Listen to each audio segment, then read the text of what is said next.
नमस्कार मैत्रिणींनो, recipe and health tips ह्या यूट्यूब चॅनलवर तुमचं स्वागत आहे। आजच्या ह्या व्हिडिओमध्ये आपण बनवणार आहोत घरगुती पद्धतीची चविष्ट पौष्टिक मेथीची पातळ भाजी। ही भाजी भाकरी, पोळी किंवा गरमागरम भातासोबत खूपच छान लागते। व्हिडिओ शेवटपर्यंत नक्की पहा, कारण शेवटी मी काही खास टिप्सही सांगणार आहे ज्यामुळे भाजी अजून स्वादिष्ट बनेल। चला तर मग सुरुवात करूया। मी रेसिपीसाठी एक मेथीची जुडी घेतली आहे। ती निवडून स्वच्छ 2-3 पाण्याने धुवून घ्यायची आहे। 2 ते 3 पाण्याने धुवून झाल्यानंतर ती एका चाळणीमध्ये पाणी निथळण्यासाठी ठेवायची आहे।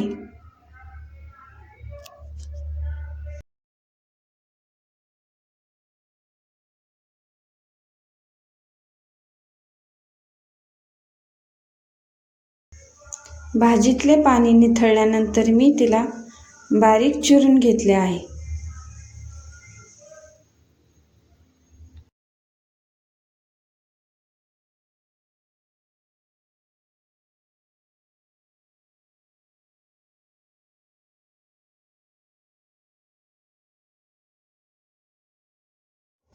मेथीची भाजी चिरून झाली आहे। आता आपण गॅसवर कढई तापत ठेवून पाऊण वाटी शेंगदाणे भाजून घेऊ।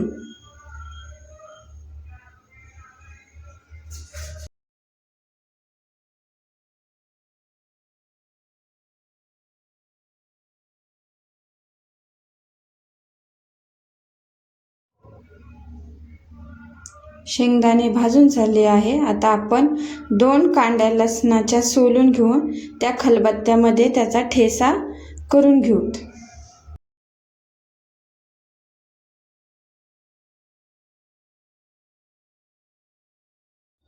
आता आपण भाजीसाठी लागणाऱ्या वाटणाची तयारी करूया। शेंगदाणे साफ करून घेतले, त्यानंतर 8 ते 10 हिरव्या मिरच्या आणि शेंगदाणे मिक्सरच्या भांड्यात टाकून याचे बारीक वाटण करून घेऊया। वाटण करण्यासाठी थोडे पाणी टाकायचे आहे। कढईमध्ये 2 ते 3 पळ्या तेल टाकायचे आहे। तेल चांगले तापल्यानंतर त्यामध्ये 1 चमचा जिरे, ठेचलेला लसूण चांगला परतून घेऊ।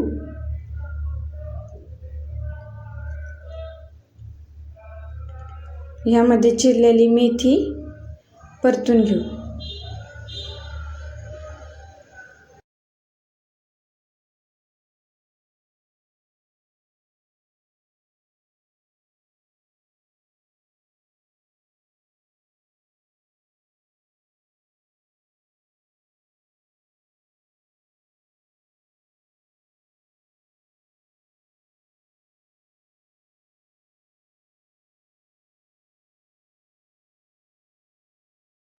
आता ह्यामध्ये आवडीनुसार किंवा चवीनुसार मीठ टाकायचे आहे।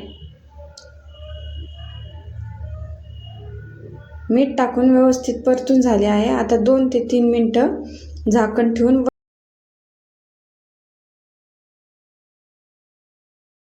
2 ते 3 मिनिटं झाले आहे। आता ह्यामध्ये वाटलेले वाटण टाकून व्यवस्थित परतून घेऊया।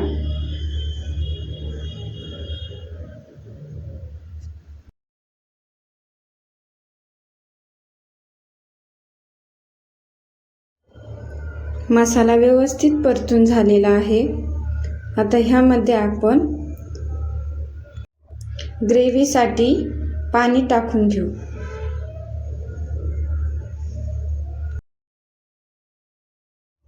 पाणी टाकल्यानंतर व्यवस्थित उकळी येऊ द्यायची आहे। नंतर झाकण ठेवून मीडियम गॅसवर 4 ते 5 मिनिटं शिजवून घ्यायचे आहे। भाजी छान शिजली की भाजीला छान घट्टपणा आणि स्वाद येतो। पाहू शकता तुम्ही, आपली गरमागरम मेथीची भाजी तयार झाली आहे।